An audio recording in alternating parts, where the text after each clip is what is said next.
နှုတ်ကပတ်တော်မှာဆင်ခြင်ဖို့ဒီအထက်ခံအကြောင်းကိုကျွန်တော်ဝင်ရချင်တာဖြစ်တယ်အာမင်ဆိုတော့ပထမဆုံးဖတ်ကျင်တဲ့ကျမ်းပိုင်းပြီးလို့ရှိရင်ကျွန်တော်ယုံကြည်တယ်ဘုရားသခင်ကယနေ့ကအထူးသဖြင့်ကျွန်တော်အသင်းတော်အတွက်ဖြစ်စေခြင်းတဲ့ဒီအသင်းတော်ပုံစံဖြစ်တဲ့နှုတ်ကပတ်တော်ကိုကျွန်တော်ဖတ်ကျင်တယ်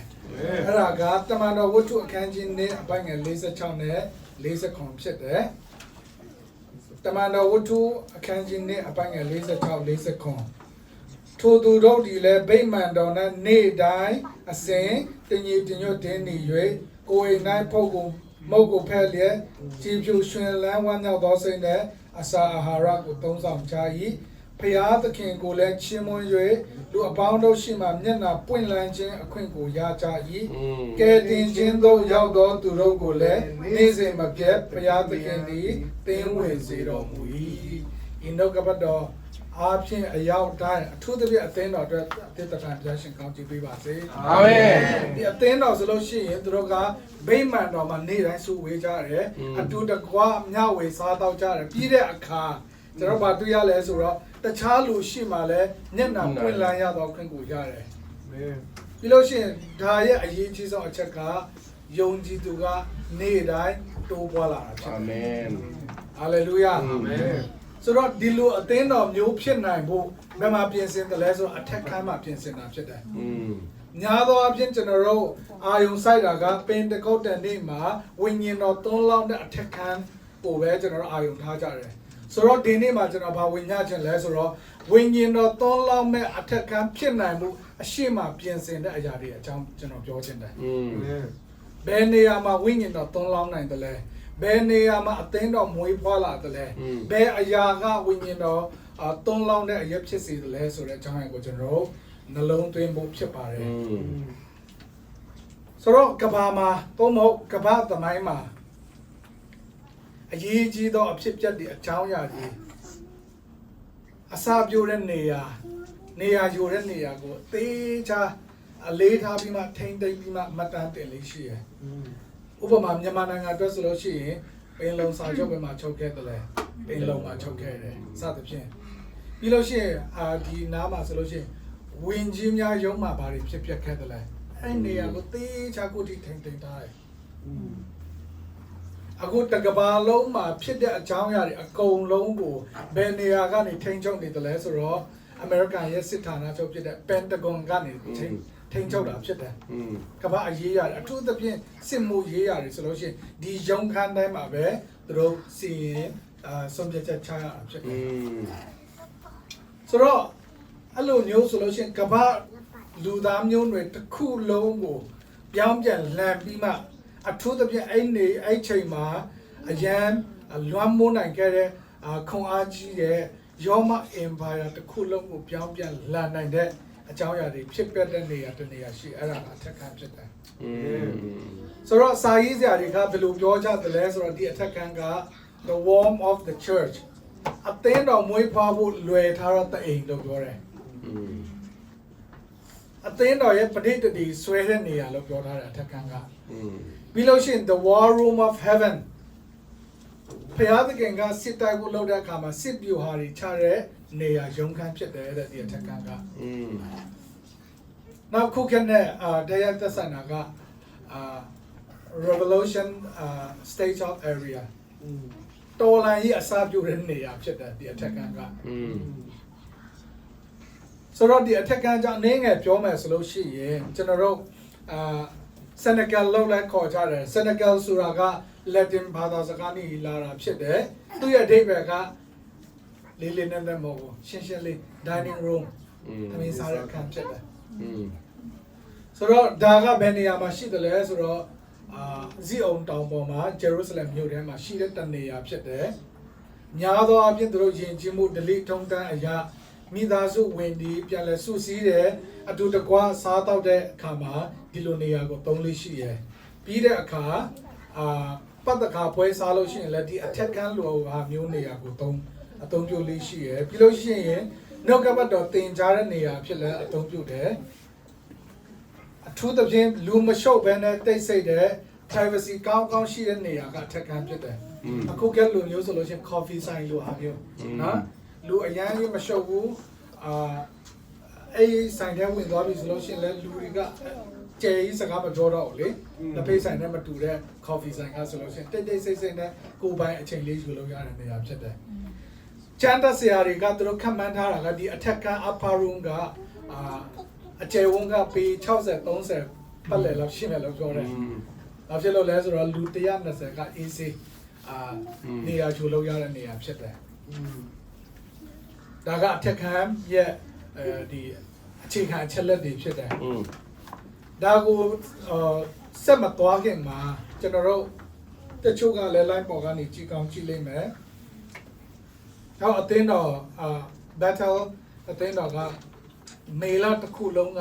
တန်ရှင်တော်ဝိညာဉ်တော်အကြောင်းကိုလေ့လာနေတဲ့လာဖြစ်တဲ့အလျောက်တရားဟောချက်မှန်သမျှဝုံးဆဲကနေစပြီးမှဝိညာဉ်တော်အကြောင်းပဲကျွန်တော်တို့လေ့လာကြတယ်ဆုတောင်းပြီးမှဝိညာဉ်တော်အကြောင်းကိုဘုံနာလဲဖို့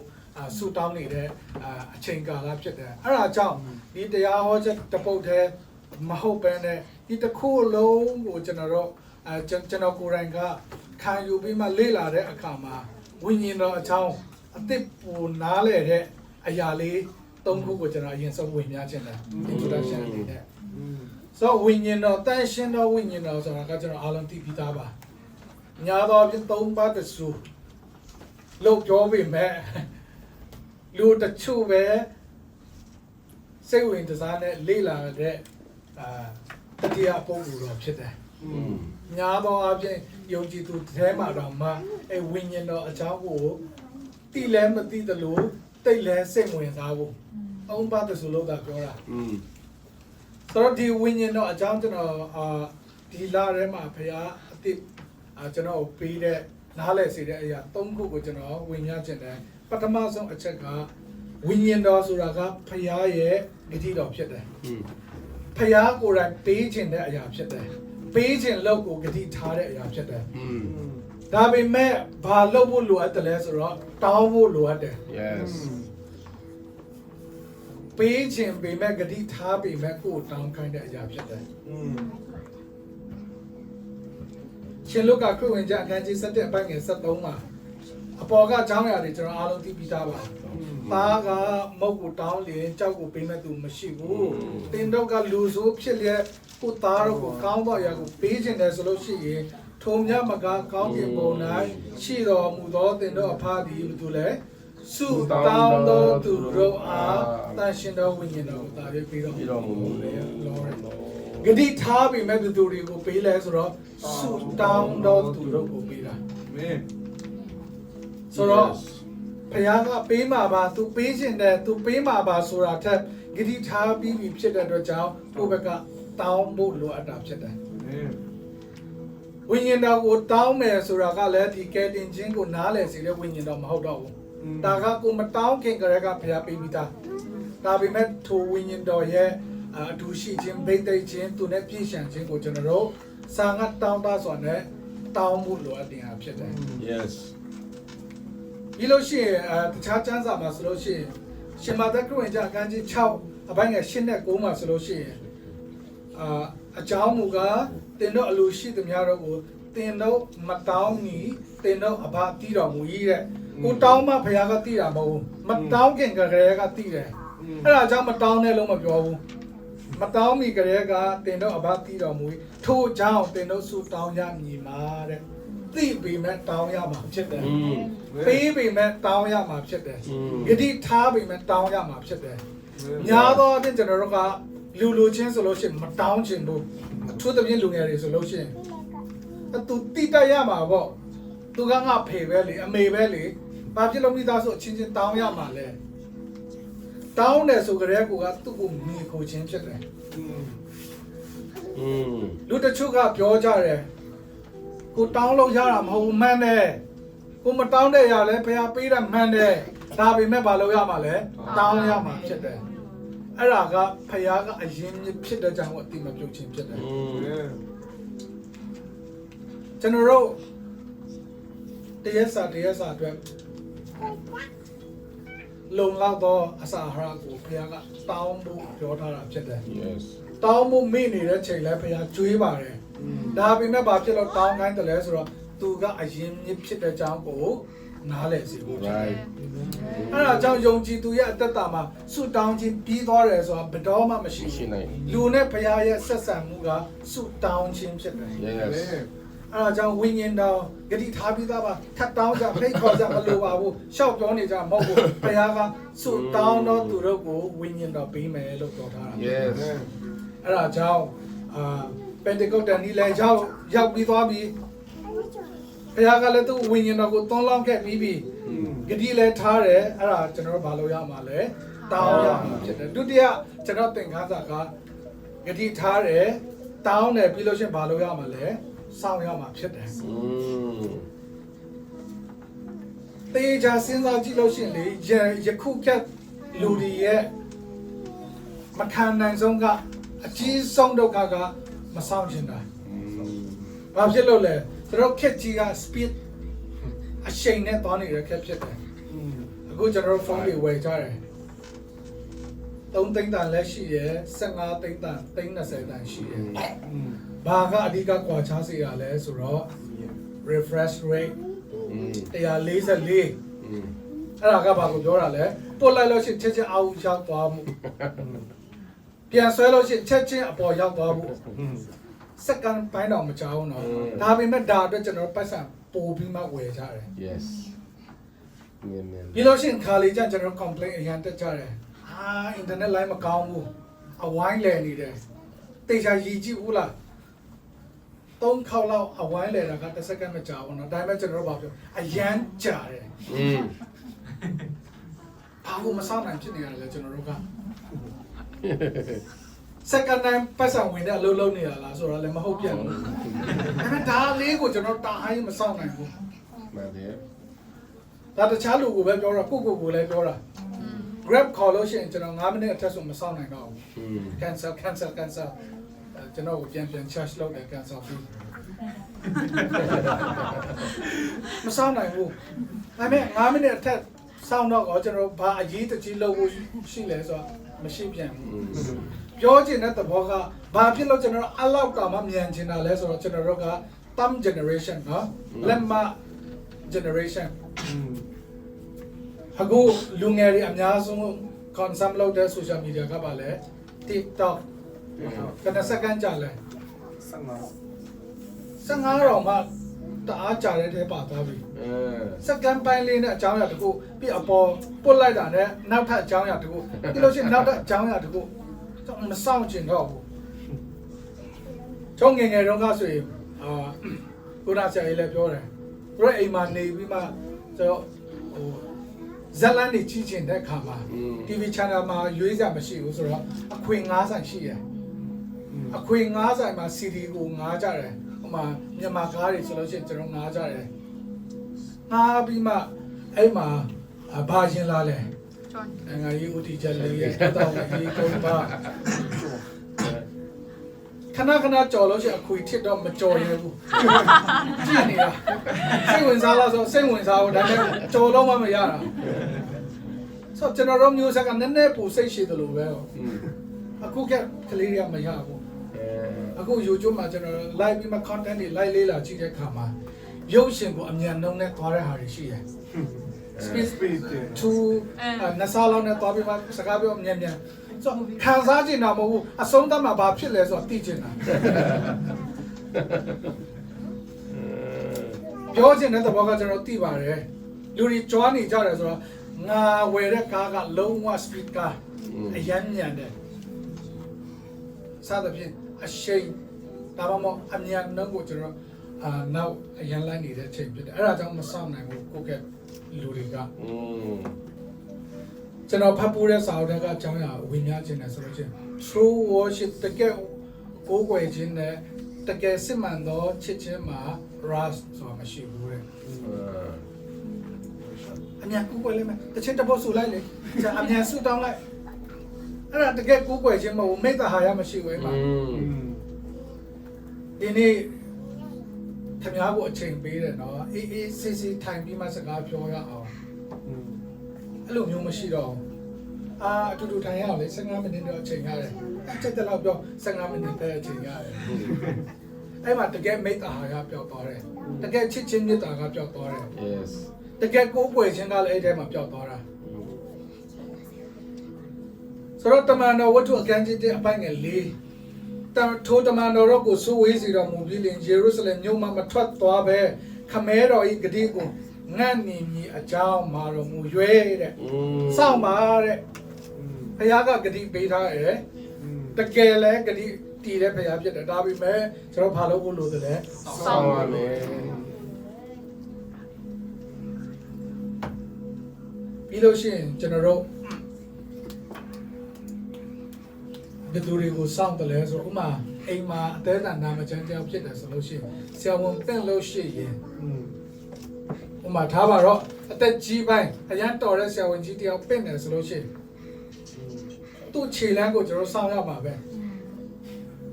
သူ့ချိန်စရာတော့ကျွန်တော်စောင့်ရမှာပဲဆရာဝန်ပင့်မှာလာအပြန်လာဆိုလက်နဲ့ဆွဲလို့မရဘူးဘာဖြစ်လို့လဲသူကကိုယ့်တက်တာရွေးကြီးမြတ်တဲ့အတွက်ကြောင့်သူ့ရဲ့ timing ကိုကျွန်တော်စောင့်ရတာဖြစ်တယ် Right. ဒီရတိုက်ဆွဲပြီးမှထုဆေးအမြန်ထိုးတော့ပြောလို့မရဘူးဒီအတိုင်းပဲဥပမာလေးတစ်ခုဆရာကြီးကိုစောင့်တယ်စာချုပ်ချုပ်ဖို့တစ်ခုရှိတယ်သူလက်မှတ်ထိုးဖို့ကျွန်မစောင့်နိုင်ဘူးကျော်ဆရာကြီးလက်မှတ်ထိုးတတ်တယ်ငါထိုးလိုက်မယ်ရလားမရဘူးလေသူ့အချိန်စရာနဲ့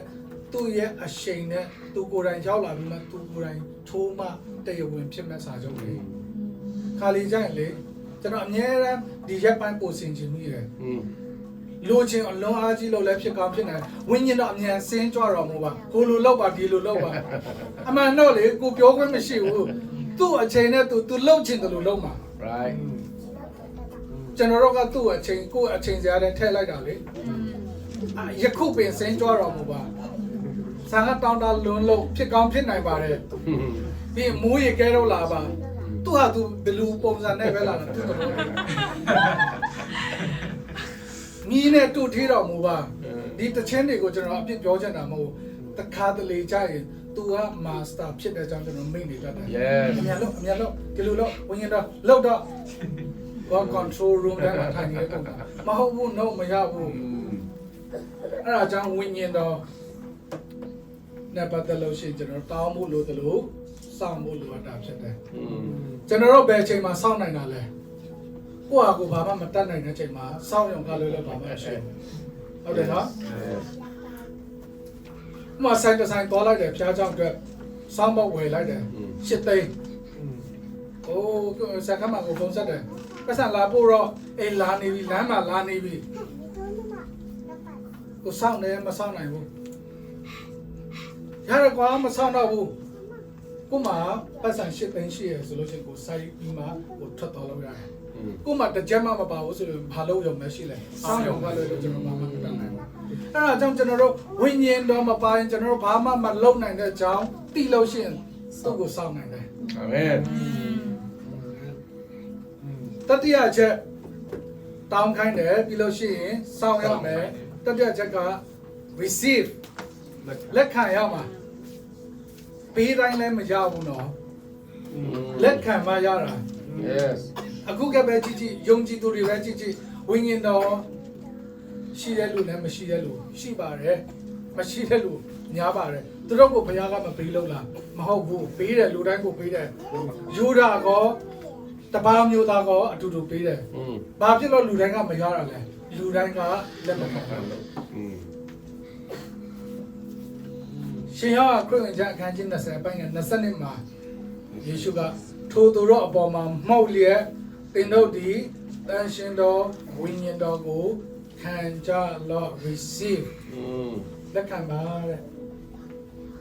ပေးပြီးသားဖြစ်ပေမဲ့လက်ခံမှရတာ Yes.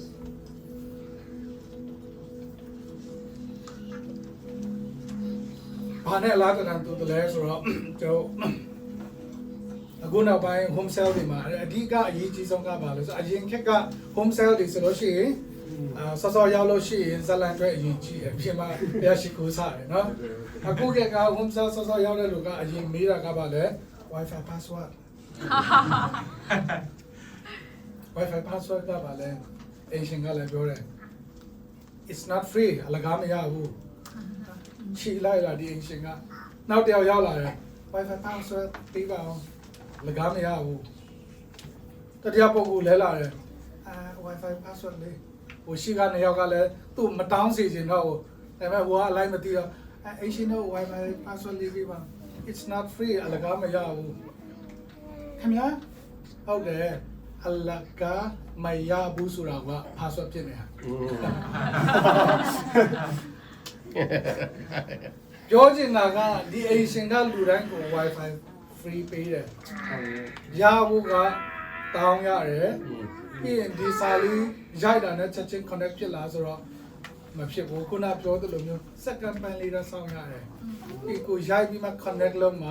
ဒီ internet line ကကို receive လုပ်ရတာဖြစ်တယ်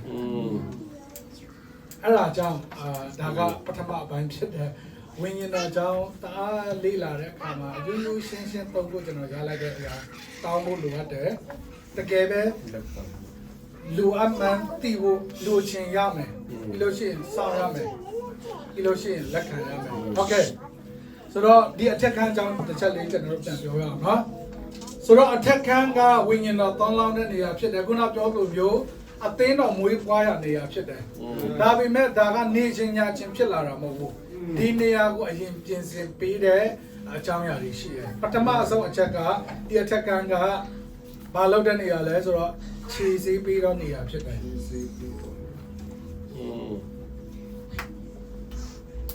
ရှင်လုကာခရစ်ဝင်ကျမ်းခန်းကြီး20အပိုင်းငယ်9ကနေ14ကြားထဲမှာဒီအကြောင်းအရာအသေးစိတ်တွေ့ရတယ်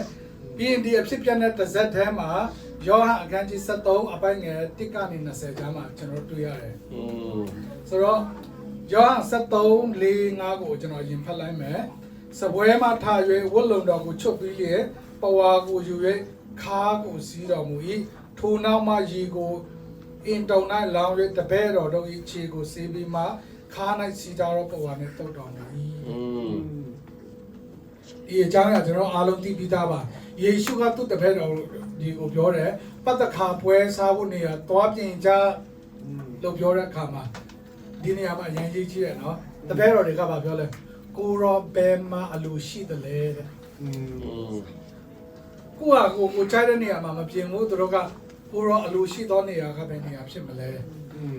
ပြန်မေးတဲ့အခါမှာယေရှုကပြောလဲဆိုတော့မြို့ထဲသွားလို့ရှိရင်ယေဦးဆောင်တဲ့အမျိုးသားလူတရားတွေးလိုက်မယ်သူ့နောက်ကိုလိုက်ပြီးမှသူဝင်တဲ့အိမ်ဝင်ပြီးဆိုလို့ရှိရင်အိမ်ရှင်တဲ့စကားပြောတခင်ကပတ္တခါပွဲအတွက်နေရာလိုချင်တယ်လို့ပြောလို့ရှိရင်ပြင်ဆင်ပြီးသားအခန်းကိုသူပြလိုက်မယ်တဲ့ဒီတပည့်တော်နေရာကသွားပြင်ဆင်ရတာတော့မဟုတ်ဘူးယေရှုကပြင်ဆင်ပြီးသားအခန်းကိုပြဖို့သူတို့ကိုစေခံထားတာ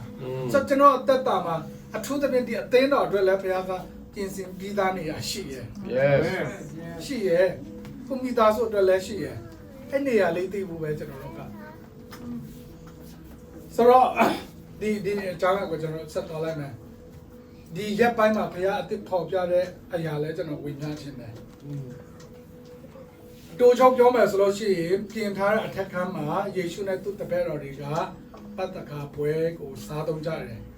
ကျွန်တော်အထူးသဖြင့်ပွဲတော်ဆရာတွေပွဲတော်ပေးတဲ့ချိန်မှာသူတို့ဖတ်လိုက်ရှိတဲ့ကျမ်းစာရှင်လုကာခရစ်ဝင်ကျမ်းအခန်းကြီး20နဲ့အပိုင်းငယ်7ကုန်ကနေ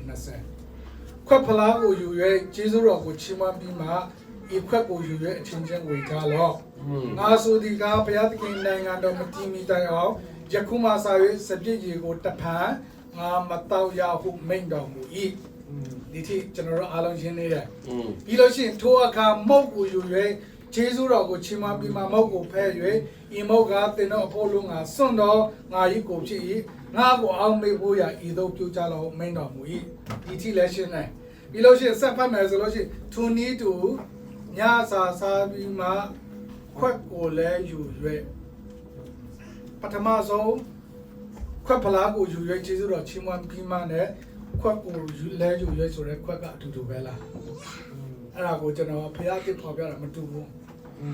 ခွက်ကတတ်ဖြစ်တယ်ဒီအကြောင်းအရာကိုလည်းကျွန်တော်အနည်းငယ်ရှင်းပြဝိညာဉ်ချင်းတယ်ဆိုတော့ယူရာလူဒီရဲ့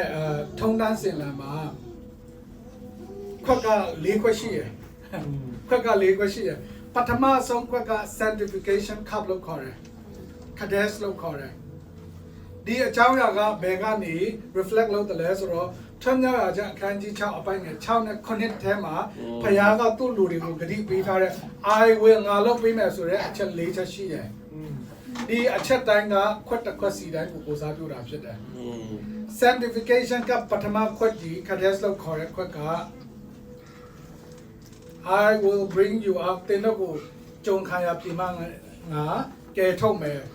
ဘာမှမလို့ရှိရင် set up တင်တော့ကိုငါတီးတန့်ဖယ်ထားပြီးမှကြုံမဟုတ်တော့ပဲနဲ့ဖခင်ရဲ့သားအဖြစ်ငါလက်ခံမယ်ဆိုပြီးမှပြောထားတဲ့ခွက်ဖြစ်တယ်ဆိုတော့ဒီအပေါ်မှာယေရှုကခွက်ဖလားကိုယူရကျေးဇူးတော်ချီးမွမ်းပြီးမှဤခွက်ကိုယူရအချင်းချင်းများဝေကြပါဆိုတဲ့ခွက်ကပထမခွက်ဖြစ်တယ်ဖခင်ကကျွန်တော်တို့ကိုသူတီးတန့်ဖယ်ထားခြင်းခွက်ဖြစ်တယ်ပြီးလို့ရှိရင်ဒုတိယခွက်က deliverance cup လို့ခေါ်တယ် mispa လို့ခေါ်တယ်အဲ့ဒါကတော့ I will rescue from bondage ထပ်မြောက်ရအခန်းကြီး6အပိုင်းငယ်6မှာတင်တို့ကိုငါrescue ငါကာကွယ်မယ်ဒါကိုဘာလို့ရတယ်လဲဆိုတော့သူတို့ရဲ့ယူရမှာဒီခွက်လေးကိုပေးတဲ့အခါမှာဒီခွက်ထဲမှာလက်ကိုနှစ်ပြီးမှ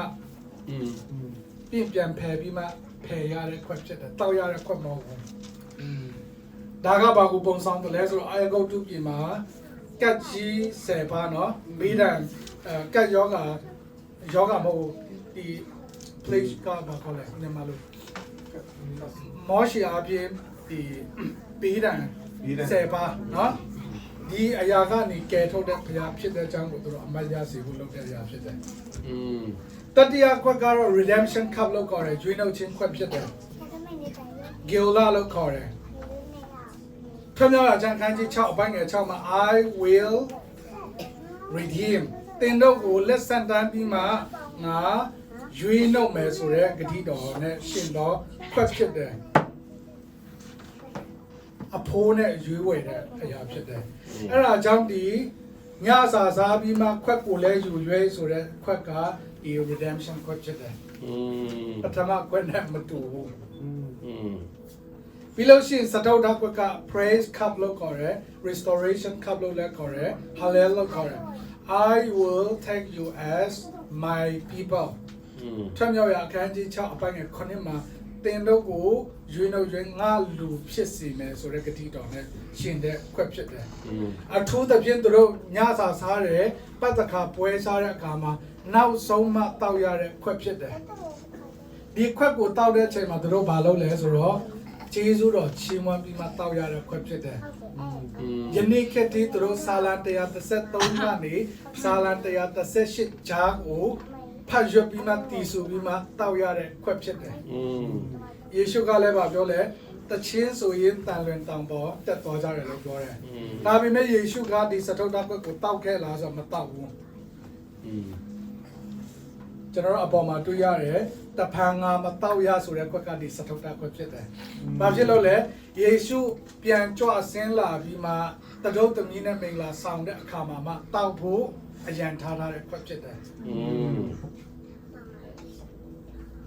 ဆိုတော့ဒီချမ်းပိုက်ထဲမှာပထမခွက်တတိယခွက်နဲ့စတုတ္ထခွက်အကြောင်းကျွန်တော်တွေ့ရတယ်ပြီးလို့ရှိရင်မရေးထားတဲ့ဒီယူဒလူတွေရဲ့ထုံးစံတွေကခွက်တစ်လုံးရှိသေးတယ်အဲ့ဒါကခါဘတ်အီလိုက်ဂျာလို့ခေါ်တယ်အေလီယာရဲ့ခွက်သို့မဟုတ်မေရှိယခွက်ယနေ့ခက်တိတို့ကျင့်သုံးတယ်လို့ပြောတယ်အတခါပွဲညစာစားပွဲလုပ်လို့ရှိရင်စပွဲပေါ်မှာအလဲမှာခွက်တစ်လုံးရှိရယ်တောက်ဖို့မဟုတ်ဘူးမတောက်ရတဲ့အပြင်ဘယ်သူမှထိခွင့်မရှိဘူးအဲ့ဒါကအေလီယာရဲ့ခွက်ဖြစ်တယ်ဘာဖြစ်လို့လဲဆိုတော့သူတို့ယုံကြည်တာဒီအေလီယာကိုယ်တိုင်ပြန်ကြွဆင်းလာပြီးမှမေရှိယတကယ်ရောက်ပြီးတော့လို့တက်တည်ခံပြီးမှတောက်ရမယ့်ခွက်ဖြစ်တယ်သူတို့ကအခုဒီမေရှိယကိုစောင့်နေတော့မှဖြစ်တယ် right ဒါပေမဲ့ဝိညာဉ်နယ်ပယ်ထဲမှာယေရှုကဒီခွက်ကိုတောက်ခဲ့တယ်။ပြမတွေ့ရလဲဆိုတော့ဂီတာရှိမှာဥယျာဉ်မှာ။ကိုရောအခွင့်တော်ရှိခွက်လွန်သွားပါစေ။ဒါပေမဲ့ကျွန်တော်အလိုတိုင်းမဟုတ်ဘဲနဲ့ခမေးတော်အလိုတိုင်းဖြစ်ပါစေ။ဒီခွက်ကိုယေရှုကတောက်ခဲ့တာဖြစ်တယ်။တနည်းပြောမယ်ဆိုလို့ရှိရင် မရှိရတကယ်ရောက်လာပြီလို့သူကြီးညာနေတာဖြစ်တယ်စကုဏအကြောင်းအရာပဲပြန်သွားရအောင်အထက်ခန်းမှာပတ်တခါပွဲစားတဲ့အခါမှာတပည့်တော်တွေကလည်းအာနာဆရာတော်ကောင်းတယ်ယေရှုကသူအသေးခံတော့မဲ့အကြောင်းညှိုးငယ်သောစိတ်နဲ့ပြောနေတဲ့အချိန်မှာသူတို့ဘာနဲ့တုံ့ပြန်လဲဆိုတော့အဲ့ဆိုကိုတော့ကျွန်တော်တို့ထဲမှာအချင်းမြတ်ဆုံးပဲသူလဲညင်းဆိုကြတယ်ဘယ်သူကရာတို့အကြီးဆုံးလဲ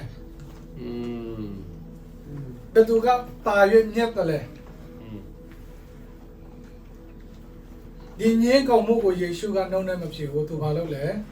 သူဝလူကိုချိုးပြီးမှသူခါမှာ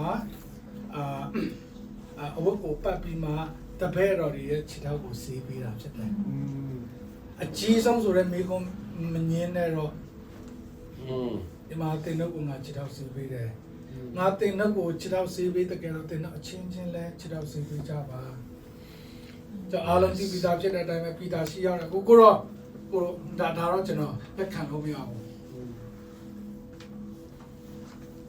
တခင်ကတပည့်ရဲ့ခြေထောက်ကိုဆေးပေးဆိုလုံးဝအမြင်လည်းမသိတယ်ဘူးကိုတော့ကျွန်တော်ဟာတော့မစည်းနဲ့ပြောတဲ့အခါမှာယေရှုကငါလုပ်တဲ့အမှုကိုသင်နားမလည်ပါဘူးငါမင်းကိုခြေထောက်မဆေးပေးဘူးဆိုလို့ချင်းငါတို့တစ်ဖွဲ့တည်းမဟုတ်တော့ဘူးနော်လို့ပြောတဲ့အခါမှာပီတာကပါအဲ့ဆိုတကူလုံးသာချိုးပေးပါပြန်ပြောတဲ့အခါကျတော့ယေရှုကတန်ရှင်းပြီးသားလူတွေအတွက်တကူလုံးဆေးကြမလို့တော့ဒါပေမဲ့လိုအပ်သေးတာကပါလေခြေထောက်တော့ဆေးဖို့လိုနေသေးတယ်ဘာဖြစ်လို့လဲကဲတင်ချင်းရပြီးသားဖြစ်ပြီးမဲ့ဒီလောကမှာလမ်းလျှောက်နေသေးတာဖြစ်တဲ့အတွက်ကြောင့်ခြေထောက်တော့ညစ်ပတ်နိုင်တယ်အဲ့ဒါအများနဲ့စီချောကိုဖို့လိုတယ်Joseph Prince ရဲ့တုံးတင်ချက်ကိုကျွန်တော်ခွန်အားရလို့ဒီနေရာမှာတစ်ချက်လေးထပ်ပြီးတော့ဝင်ကားခြင်းတယ်ကျွန်တော်ခုနဖတ်သွားတဲ့ကျမ်းစာအသေးစိတ်ပြန်ကြည့်မယ်ဆိုလို့ရှိရင်တပည့်တော်တို့ရဲ့ခြေကိုဆေးပြီးမှခါး၌စီးထားသောပဝါနဲ့တုတ်တော်မူ၏တဲ့ခြေဆေးပေးတယ်ဆိုတာကနှုတ်ကပတ်တော်အဖြစ်အဖြစ်ကိုပေါ်ပြတာဖြစ်တယ်များသောအဖြစ်ယနေ့ကမှအဖြစ်ကိုပဲပေါ်ပြပြီးမှအဖြစ်လွတ်ပြီးသားဖြစ်တဲ့အကြောင်းကိုပြန်မတုတ်တော့ဘူးဒီဆရာနဲ့တွေ့ပြီးသွားတာနဲ့ငါလုံးဝဖြစ်သွားပါဆိုတော့စိတ်နဲ့သူ့ပြန်လွတ်လိုက်တော့ခြေထောက်ကြီးဆိုနဲ့ဆက်သွားတော့သူ့ခြေထောက်ကပို့ပေးတယ်ယေရှုကတေချာရအောင်ပြန်ပုတ်ပေးတာဖြစ်တယ်ခွင့်လွတ်ပြီးသားနော်မျက်နှာသာရပြီးသားနော်တဲ့အဖြစ်တော့တင်တည်ဖို့လိုတယ်နှုတ်ကပတ်တော်အဖြစ်ဒါပေမဲ့ဒါတွေအကုန်လုံးလည်းခွင့်လွှတ်ပြီးသားဆိုပြီးမှယေရှုကဖော်ပြခဲ့တာဖြစ်တယ်အဓိကပြောချင်တဲ့အကြောင်းအရာကဘာလဲဆိုတော့ပထမအဆုံးဝိညာဉ်တော်မသွန်းလောင်းခင်မှာဒီနေရာကိုဘယ်လိုပြင်ဆင်တယ်လဲဆိုတော့နှိမ်ချခြင်းနဲ့အရင်ပြင်ဆင်တာဖြစ်တယ်ခြေထောက်ဆေးပေးခြင်းနဲ့အရင်ပြင်ဆင်ပေးတာဖြစ်တယ်ညစ်တာနဲ့ခြေထောက်ကိုတုပ်ပေးတော့နေရာအဖြစ်ပြင်ဆင်ပေးထားတာဖြစ်တယ်အေလီယာရဲ့ခွက်ကိုယေရှုကတောက်ခြင်းနဲ့တောက်သုံးခြင်းနဲ့ရွေးနှုတ်ခြင်းအမှုကိုပြုတော်နေရဖြစ်တယ်ပြောခြင်းတဲ့သဘောကဝိညာဉ်တော်ဒီနေရာမှာသုံးလောင်းမှာပင်တကုတ်တဲ့နေကြတော့ဒီအထက်ကန်းကိုသုံးလောင်းမှာလို့ကျွန်တော်ပြောပြီးမှအရှိမနေချခြင်းနဲ့မရှိဘူးဆိုလို့ချင်းဒီနေရာဝိညာဉ်တော်သုံးလောင်းလို့မရဘူးအချင်းချင်းနှုတ်ကပတ်တော်နဲ့ဆေးပြီးတဲ့အရာတွေမရှိဘူးဆိုလို့ရှိရင်ဒီနေရာကအစင်သက်မဖြစ်သေးဘူးညစ်တာနဲ့ခြေထောက်ကိုတုပ်ပေးတဲ့အရာမရှိသေးဘူးဆိုလို့ရှိရင်ဒီနေရာဝိညာဉ်တော်သုံးလောင်းဖို့အစင်သက်မဖြစ်သေးဘူးဒါကပထမဆုံးအထက်ခံဖြစ်တယ်ဒုတိယအထက်ခံကျွန်တော်ကျမ်းစာထဲမှာတွေ့ရတဲ့အကြောင်းအရာကတက်တည်ရှိတော့နေရာဖြစ်တယ်အဲ့ဒါကသခင်ယေရှုတည်ခြင်းကနေရှင်ပြန်ထမြောက်ပြီးတဲ့နောက်ပိုင်းမှာတပည့်တော်တွေကဒီအထက်ခံထဲမှာပဲစုဝေးကြတယ်ဘာဖြစ်လို့လဲဆိုတော့ဘာလို့ရမှမသိသေးလို့ကြောက်လဲကြောက်နေကြတယ်ဆိုတော့ဘယ်လိုမျိုး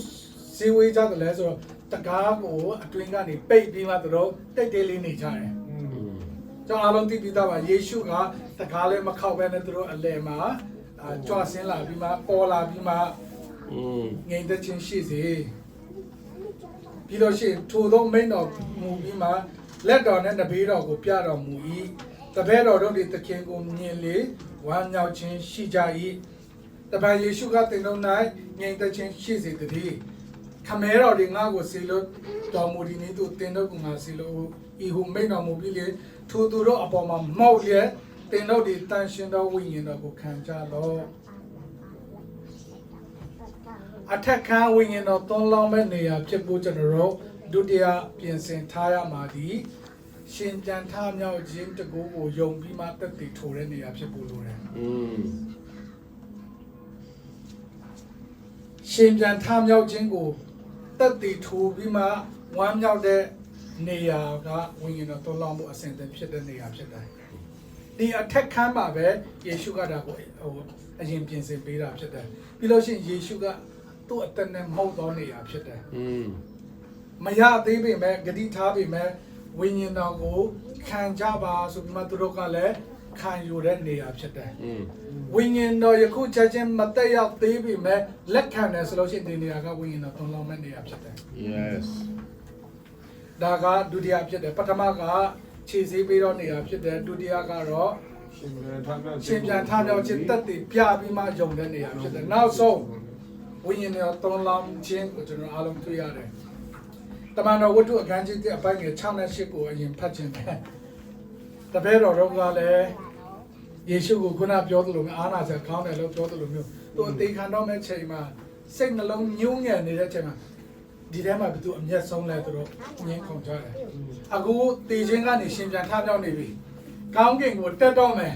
အဲ့ဒီချိန်မှာတပည့်တော်တွေနောက်ဆုံးမေးတဲ့မေးခွန်းကပါလဲနိုင်ငံတော်အမျိုးသားဣသရေလအမျိုးသားတော့နိုင်ငံကိုပြန်ပြီးတော့မူမယ်လို့နိုင်ငံရေးအကြောင်းပဲမေးကြတယ်ဘယ်တော့လဲပေါ့ယေရှုကဒီအချိန်မှာသိတာပေါ့1948မှာဖြစ်မယ်ဆိုလို့ရှိရင်တို့စိတ်ပြတ်သွားမှာဟုတ်ကဲ့ခါလီကြလေကျွန်တော်ကြံတဲ့အကြောင်းအရာကိုတအားစိတ်ဝင်စားနေတဲ့အချိန်မှာဘုရားကသူပေးခြင်းတဲ့အကြောင်းအရာနောက်တစ်ခုရှိနေတတ်တယ်တော့ပြောခြင်းတဲ့ယုံကြည်သူတွေအတွက်ဒီနေ့ကမှကျွန်တော်တို့ pondering ကျွန်တော်တို့အမြဲတမ်းတွေးတောဆင်ခြင်ဖို့ကဘယ်လိုအလုပ်လုပ်မှလဲနိုင်ငံကြီးပဲတော့ကောင်းမှလဲဆိုတာထက်ဆိုင်တပည့်တော်တွေကလည်းဒီအကြောင်းအရာကိုမိခဲ့တယ်ဒါပေမဲ့ယေရှုကသင်တို့သိရတော့ခွင့်မရှိဒါပေမဲ့သင်တို့ကိုသိစေချင်တာတခုရှိရဲ့ဝိညာဉ်တော်တက်ရောက်တဲ့အခါမှာတကူကိုခံရမယ်ပြီးတဲ့အခါမှာဂျေရုဆလင်မြို့မှာစာရွေးယူရာပြည်ရှာမာရီညီကြီးစွန့်တန်လာတဲ့ဒါတော့မင်းတို့မဖြစ်မနေသိထားရမယ်တဲ့သူပြောချင်တဲ့အရာကဒါဖြစ်တယ်ပြီးလို့ရှိရင်အခန်းကြီး1အပိုင်းငယ်14တမန်တော်ဝတ္ထုဘက်မှာကျွန်တော်တွေ့ရတယ်ထို့သူအပေါင်းတို့ဒီယေရှုမေတော်မာရီမာစာ၍မိမတို့နဲ့၎င်းညီတော်တို့နဲ့၎င်းတညီတညွတ်ဒီကြိုးစား၍ဆုတောင်းပတနာပြုလင်းနေကြ၏တဲ့သူစပြီးတော့ဆုတောင်းပြီဘာဖြစ်လို့လဲဝိညာဉ်တော်စေလွတ်မှာဖြစ်တဲ့အတွက်ကြောင့်အဲ့အတွက်သူတို့စပြီးတော့ဆုတောင်းပြီပြီးလို့ရှိရင်ဒီမှာအရေးကြီးတဲ့အချက်တစ်ခုရှိရယ် one accord တညီတညွတ်ဒီဆိုတော့ကျွန်တော်တို့ဘယ်နေရာမှာစိတ်သဘောထားတထက်တဲ့ကြပြီးမှတညီတညွတ်တဲ့ရှိနိုင်တာလဲအစားတော့မှရှိနိုင်လားမရှိဘူးတော့တချို့ကဒဏ်ပေါက်ကြတယ်တချို့ကဒဏ်ပေါက်မကြဘူးအခုနပြောလို့မျိုးနိုင်ငံရေးအကြောင်းပြောမယ်ဆိုလို့ရှိရင်တချို့ကဂါတာကိုဒီလိုဖခင်ကလုပ်ပြီးကောင်းမယ်မဟုတ်ဘူးလေဒီပုံစံနဲ့မဟုတ်ဘူးလေတညီတညွတ်တဲ့ဖြစ်နိုင်လားမဖြစ်ဘူးဒီအကြောင်းကိုဆွေးနွေးသမျှကစိတ်သဘောထားတထက်တဲ့ဘယ်တော့မှမဖြစ်ဘူးဘယ်နေရာမှာတထက်တဲ့ကြားနိုင်လဲဖျားပေးတဲ့ဂတိတော်ကိုတောင်းလို့ရှင်တော့ဒါသိကြတယ်လေကြံတဲ့အကြောင်းကမရှိဘူးလေဖျားကဂတိပေးထားတယ်ငါတို့တောင်းရအောင်တောင်းရအောင်ဒါပဲရှိရလေဆိုတော့သူတို့ကဆုတောင်းကြတယ်ဒီနေရာမှာသူတို့ကိုအရင်လေးစားတာတခုရှိရယ်ကျွန်တော်အားလုံးသိပြီးသားပါပင်တကုတ်တဲ့ရဲ့အဓိပ္ပာယ်ကပါလေ50ဘယ်ကနေ50လဲအတ္တခါပရတခင်ယေရှုရှင်ပြန်ထမြောက်ပြီးရက်ပေါင်း40ပြီးရင်ကောင်းကင်ပြန်တက်သွားပြီး10ရက်ဆိုတော့ရက်ပေါင်း50အဲ့ဒါကကျွန်တော်တို့ပဲသိတာဒီတပည့်တော်တွေမသိဘူးမချာမီလို့ပဲပြောတယ်ဘယ်နေရာဆောင်ရမယ်မှသူတို့မသိဘူးခုနပြောလို့မျိုးယနေ့ခက်မှာစောင့်ရတာကရန်ခက်တဲ့အလုပ်ဖြစ်တယ်။ပိုဆိုးတာကဘယ်တော့လာမလဲဆိုတာမသိဘဲနဲ့စောင့်တာကပိုခက်တယ်။မထားပါတော့မီးပြတ်သွားတယ်။ဘယ်ချင်းပြန်လာမလဲမသိဘူး။ခဏစောင့်ရအောင်အဲ့ဒါကအခက်ဆုံးပဲ။ ဟိုတနေရာမှာချိန်ထားတယ်အလူမဆုံးသေးဘူးဆမကိမနိုမရောက်လာသေးဘူးစောင်းရအောင်သူလာမလားအဲ့ဒါတော့မသိဘူးဒါပေမဲ့စောင်းရအောင်မသိလဲစောင်းတာကအရင်ခက်တယ်ဒီလူတွေကစူးစားပြီးမှဗိမာန်တော်မှာစုဝေးပြီးမှဗိမာန်တော်တော့မဟုတ်သေးဘူးအထက်ကမ်းမှာစုဝေးပြီးမှတညီတညွတ်တဲ့စုတောင်းပတနာပြုကြတာဖြစ်တယ်ထိုက်တန်တယ်နော်ပေးဖို့ထိုက်တန်တယ်နော်ဒီလူတွေကဆိုတော့ပင်တကုတ်တွေပွဲနေရောက်တော့ကထိုးထိုးအပေါင်းတို့ဒီတညီတညွတ်တဲ့စီဝေးနေကြ၏တဲ့ဒီနောက်ပိုင်းဖြစ်ပြကြတော့အားလုံးသိပြီးသားပါဝိညာဉ်တော်တကယ်ပဲသွန်းလောင်းတဲ့အခါမှာကွဲပြားသောရှာတို့ကမိရှာကဲတော့ထင်ရှားပြီးမှသူတို့ကခြားသောဘာသာစကားပြောတယ်ပြီးတဲ့အပြင်ခုနဖတ်သွားတဲ့ကျမ်းစာတစ်ချိန်လုံးကြောက်ပြီးမှပုံးမနေတော့ပဲနဲ့တကားတွေပဒေးနေအကုန်ဖွင့်ပြီးမှမဖွင့်လို့လည်းမရတော့ဘူးသူအရန်များလာနေပြီအရန်လဲဆူညံလာနေပြီဆိုတော့ပီတာကတရားဟောတဲ့အခါမှာအယောက်30ကပထမ3000ကပထမနေ့မှာချက်ချင်းပြောင်းလဲပြီးမှအသင်းဝင်တာဖြစ်တယ်ခုနဖတ်သွားတဲ့ကျမ်းစာရဆိုနေ့တိုင်းယုံကြည်သူကတိုးပွားလာတာဖြစ်တယ်အဲ့ဒါကဘာကြောင့်လဲဆိုတော့ဝိညာဉ်တော်ကြောင့်တာဖြစ်တယ်ဝိညာဉ်တော်သွန်းလောင်းလို့ဖြစ်လာတဲ့အရာတွေဖြစ်တယ်အဲ့ဒါကြောင့်ဝိညာဉ်တော်သွန်းလောင်းခြင်းကျွန်တော်တို့လိုအပ်နေတာဖြစ်တယ်ဒါပေမဲ့တောင်းရမယ်စောင်းရမယ်လက်ခံရမယ်ပြီးတဲ့အပြင်ဒီအထက်ကမှဒီတိုင်းမဲ့ဝိညာဉ်တော်သွန်းလောင်းတာမဟုတ်ပဲနဲ့ပထမဆုံးပြင်ဆင်ထားတာတွေပါလေခြေစည်းပြီးတော့နေရာဖြစ်တယ်နှိမ်ချတဲ့နေရာဖြစ်တယ်မေတ္တာနဲ့အဖြစ်ကိုပေါ်ပြပြီးမှမေတ္တာနဲ့ပဲခြေထောက်ပြန်ပုတ်ပေးရတဲ့နေရာကအသင်းတော်မွေးဖွားဖို့ပြင်ဆင်ထားတဲ့အိမ်ဖြစ်တယ် Yes ခါလေးချန်ကျွန်တော်မာနတခွဲတာနဲ့ဆုတောင်းတယ်ဘုရားဝိညာဉ်တော်ဒီမှာသွန်းလောင်းမှာမသွန်းလောင်းဖို့တည်ကြတယ်ခြေစည်းပြီးတော့နေရာမှာဘယ်သူအချင်းnhấtဆုံးလဲဆိုတော့ငင်းခုန်မှုမရှိတဲ့နေရာမှာပဲဝိညာဉ်တော်သွန်းလောင်းတာဖြစ်တယ်ပြီးလို့ရှိရင်ရှင်ပြန်ထားမြောက်တဲ့ယေရှုရဲ့နဘေးတော်နဲ့လက်တော်ကိုကင်ဆန်းပြီးမှဝမ်းမြောက်ပြီးမှတက်တည်ရတဲ့နေရာဖြစ်ဖို့လိုအပ်တယ် Yes ဒီမနေ့လည်းကျွန်တော် worship တိုင်းမှာနာမတော်အကြောင်းတော့ရှောက်ကျွန်တော်တို့တည်ဆူချင်းမွန်ကြတယ်ယေရှုရဲ့ဘုန်းတကူရှင်ပြန်ထမြောက်ခြင်းတကူကိုတက်တည်ရပြီးမှယုံတဲ့နေရာဖြစ်ဖို့လိုတယ် အာမင် ဒီနေရာမှာပဲဝိညာဉ်တော်ကတွန်လောင်းနိုင်တာဖြစ်တယ် Yes ရသည်ဖြစ်စေမရသေးတယ်ဖြစ်စေအလိုဒီအတိုင်းနေဝိညာဉ်တော်ကိုလက်ခံတော့နေတာဖြစ်ဖို့လိုတယ်ယေရှုကမုတ်ပြီးမှဝိညာဉ်တော်ကိုခံယူကြပါခံကြပါလက်ခံကြပါဒီနေရာကဝိညာဉ်တော်သွန်းလောင်းဖို့ယေရှုကကြိုပြီးတော့ပြင်ဆင်ထားတဲ့နေရာဖြစ်တယ်နောက်ဆုံးတကယ်ပဲဝိညာဉ်တော်သွန်းလောင်းတယ်ဒီနေရာကကိုနာပြောသလိုမျိုးအသေးတော်မွေးဖွားဖို့ပဋိတည်ဆွဲတဲ့အိမ်ဖြစ်လာတယ်ဒီနေရာကနေပဲအသေးတော်စဖြစ်လာတာဖြစ်တယ်ယောမအင်ပါယာတစ်ခုလုံးကိုပြောင်းပြန်လန်နိုင်တဲ့ war room နေရာဖြစ်လာတယ်တကယ်တော်လာကြီးအစားပြုတဲ့နေရာဒီအထက်ခန်းတိတိလေးမှာတကယ်ပဲဖြစ်လာတာဖြစ်တယ်အဲ့ဒါကြောင့်ကျွန်တော်တို့ဒီနေ့မှာဝိညာဉ်တော်တန်ရှင်တော်ဝိညာဉ်တော်တွန်းလောင်းခြင်းမရှိဘူးဆိုရင်အသင်းတော်ဆိုတာအတိတ်ပဲမရှိဘူးစုဝေးရနေရာပဲဖြစ်မယ် Yes ဒီဝိညာဉ်တော်တွန်းလောင်းဖို့လိုအပ်တယ်ဝိညာဉ်တော်တွန်းလောင်းတဲ့နေရာဆိုလို့ရှိရင်တကယ်ပဲယုံကြည်သူတွေအသင်းဝင်တွေနေတိုင်းတိုးပွားပြီးမှမိသားရရှိရဲ့ကျမ်းမာတဲ့အသင်းတော်ဖြစ်လာမှာဖြစ်တယ် Right ဒီအတိုင်းပဲကျွန်တော်မိသားစုကျွန်တော်တို့ကိုယ်ပိုင်အသက်တာမှာလည်းဒီ